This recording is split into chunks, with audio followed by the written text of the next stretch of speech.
वालेकुम व्यूअर्स। हाँ, तो कैसे हैं आप। आज मैं न्यू ब्लॉग में आपको फिर से खुशामदीद करती हूँ अपने चैनल कुछ प्यारा ब्लॉग में, जिसमें मैं आपको ये कुछ अपने हाथ से बनी हुई चीज़, ये हाथ से मैंने बनाई हुई है। ये देखें, ये एक स्पैरो मैंने बनाई हुई है। इसके अंदर अखबार वगैरह दे के धागों के साथ, और इस तरह से ये बनाया हुआ है।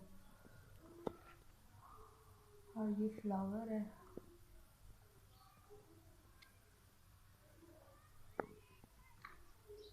ये देखें, इस तरह से दीवार पर लटकाई हुई है। ये बहुत इजीली बन जाती है।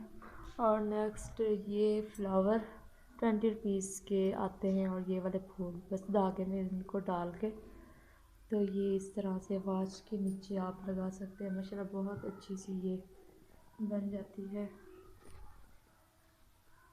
ये भी ऊन का जो धागा होता है उससे ये बनती है। माशाल्लाह ये प्यारे लगते हैं बहुत ज़्यादा। इसको आप धो भी सकते हैं सर्फ में पानी डाल के, पानी में सर्फ डाल के इसको अंदर डिप करके फिर आप तार पर लटका दें, साफ़ हो जाएगी।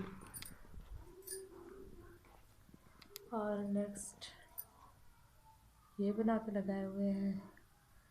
ये चूड़ियों के ऊपर जो छोटी पौनी होती है वो चढ़ा के फ्लावर, और इस तरह से ये लटकन में लगा दिए हुए। ये देखिए, ये छोटी सी स्पैरो है। और ये देखें, इसके अंदर मोती डाले हुए हैं।